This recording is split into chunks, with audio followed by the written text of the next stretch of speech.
দেখতে পাই পুরুষরাও আমাদের দেশে নিরাপদ নয়।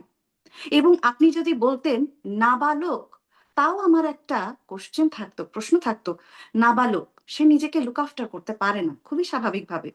কিন্তু সাবালক, যেখানে পত্রিকায় এসেছে যুবককে বলৎকার করা হয়, প্রথমত সে একজন সাবালক এবং এবং পরিপূর্ণ একজন পুরুষ, তাকে প্রয়োজন আছে বলে নিয়ে গিয়ে বলৎকার করা হচ্ছে। মানুষের বিকৃত মনের কতটুকু অভিপ্রকাশ হলে কতটা ছিন্ন ভিন্ন ভাবে মানুষ চিন্তা করতে পারে, মানে একদম নিম্ন পর্যায়ে, যার একটি কারণ হলো বর্তমান আইন শৃঙ্খলার এই পরিস্থিতির দৃশ্য। এইবার আসি আমরা আমাদের সরকার, বর্তমান যে বর্তমান যেই দেশের পরিচালনায় যারা আছে, আপনি কি আদৌ তাদেরকে নিয়ম অনুসারে সরকার বলতে পারেন? প্রথম প্রশ্ন এটা। সরকার কাকে বলে? নিশ্চয়ই জনগণের প্রত্যাশিত বা সাংবিধানিক প্রশ্নে আমরা বলতে পারি উত্তর স্বরূপ যেসব ধরনের রিকোয়ারমেন্ট থাকে সরকার হবার জন্য, সেই ধরনের রিকোয়ারমেন্ট গুলো যখন ফুলফিল হয়, তখনই তাকে আপনি সরকার বলবেন। অন্তর্বর্তীকালীন সরকার আমাদের সংবিধানের কোথায় আছে? এবং তাদের যেই বলবো যে এই যে অনুপ্রবেশ, এই অনুপ্রবেশের এই যে আমন্ত্রণ আপনি কি বলতে চাচ্ছেন জিনিয়া যে তারা জোর করে ক্ষমতা দখল করছে, জোর করে মানে একরকম দখলদার বলতে চাচ্ছেন তাদেরকে? জুলাইয়ের যেই জঙ্গি ষড়যন্ত্র, আমি সরাসরি এটাকে জঙ্গি ষড়যন্ত্র বলবো।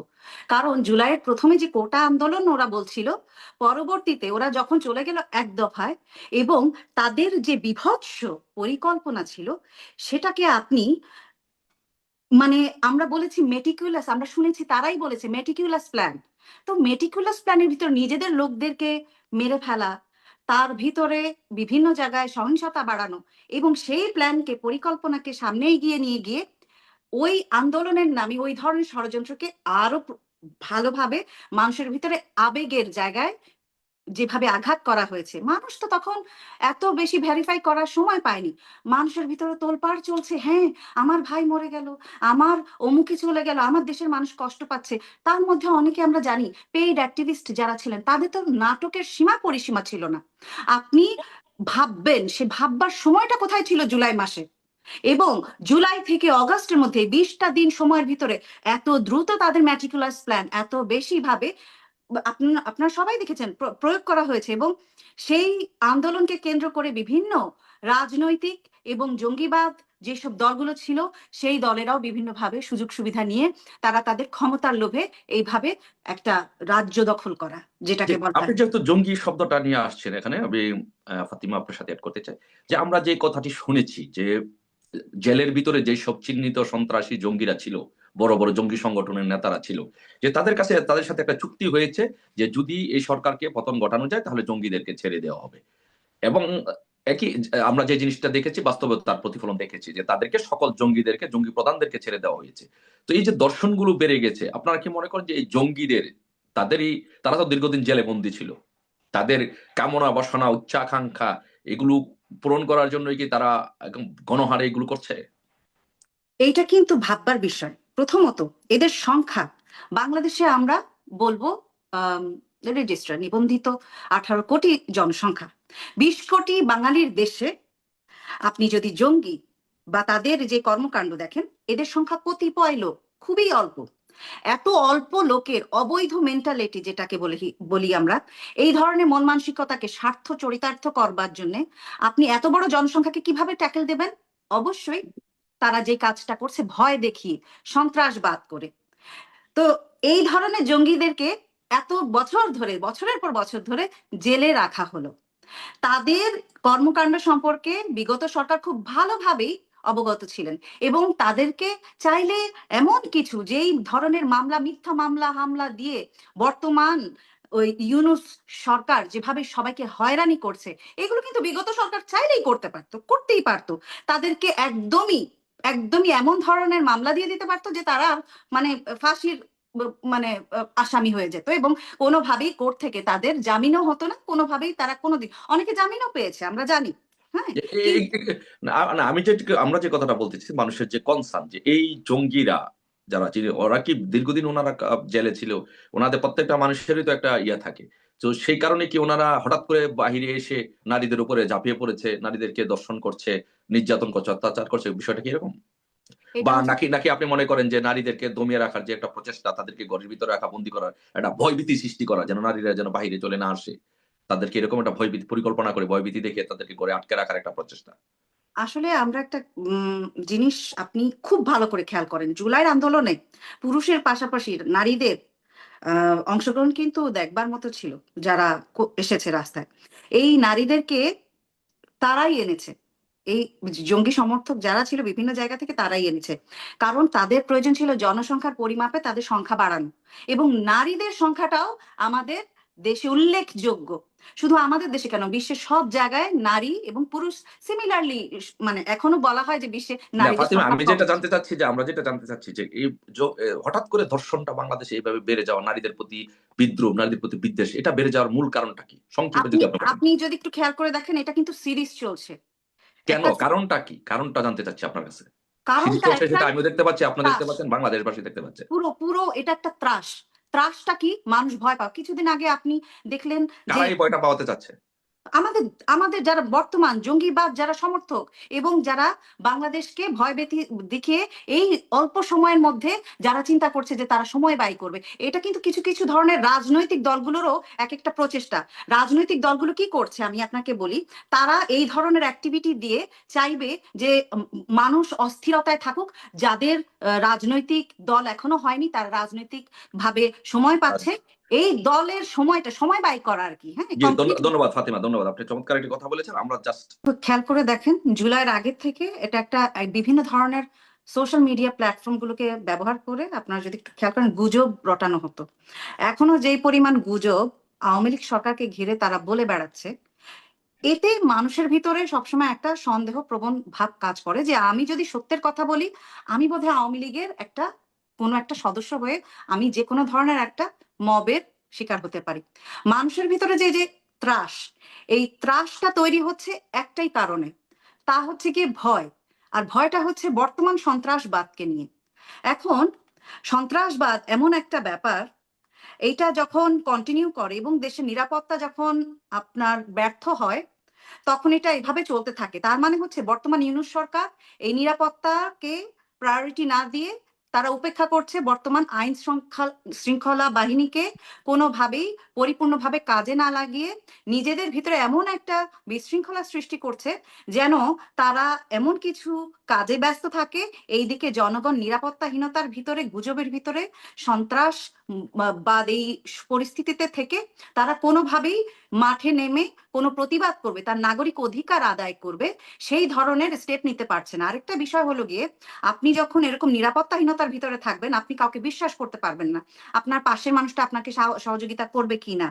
এছাড়াও আপনার বাজারে যত গুজব রটে যাচ্ছে, বাজারে যেসব গুজব ছড়ানো আছে, সেই গুজবের পরিপ্রেক্ষিতে তাদের পাল্টা যে উত্তরটা কি হবে সেইটার জন্য, বাচ্চারা তো অল্প বয়স্ক, আপনি তো দেখেছেন ছাত্রছাত্রীদের বয়স কিন্তু খুব একটা বেশি না। এখন আমাদের অর্ধেক বয়সী বাচ্চারা তারা মাঠে নেমেছে, যা বলেছে তাই শুনেছে, সম্পূর্ণ গুজবের ভিত্তিতে।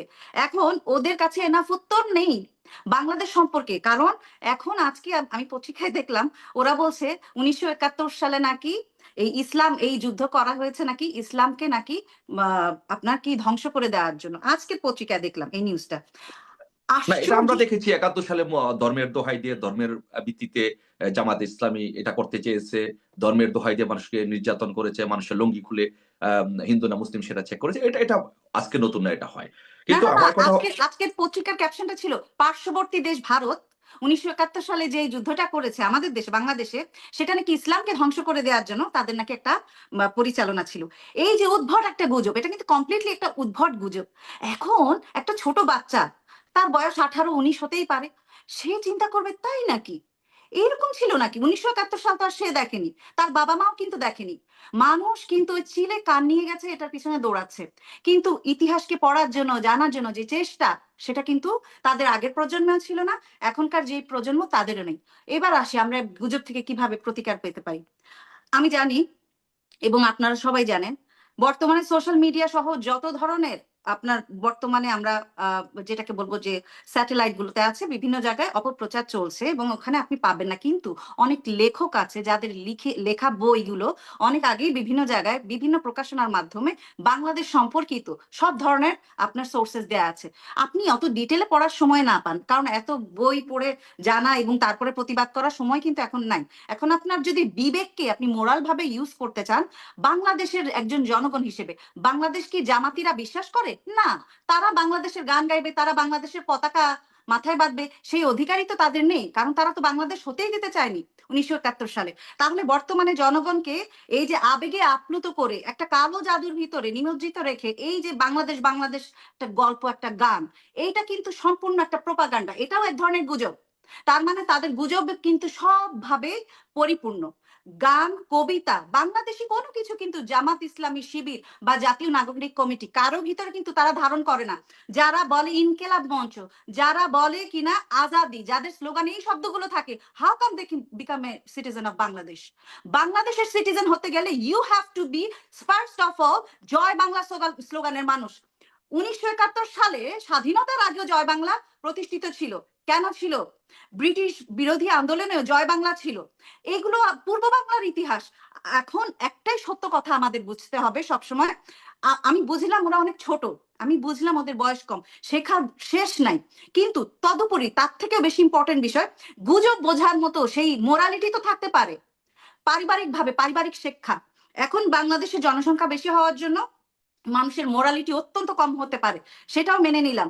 কিন্তু গত 17 বছরে মানুষের যেভাবে জনজীবন উন্নত হয়েছে, কেউ কি বলতে পারবে শেখ হাসিনার আমলে কেউ একটু খারাপ ছিল?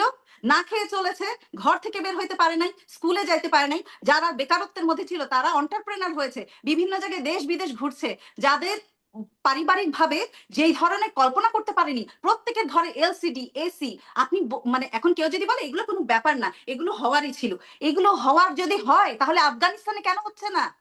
এগুলো হওয়ার হলে পাকিস্তানে ঘরে ঘরে কেন হচ্ছে না? এই উদাহরণগুলো আমাদের দেখতে হবে। বাংলাদেশ এশিয়ার মধ্যে অন্যতম ডেভেলপিং কান্ট্রি, এবং সেইটার জন্য অবদান অবশ্যই এই জননেত্রী শেখ হাসিনার। কেউ বলুক না বলুক, কেউ যদি অন্য দলও করে, একজন অন্য কোনো দলও করে না, সেও বলবে না আমি এই সরকারের সময় ভালো ছিলাম।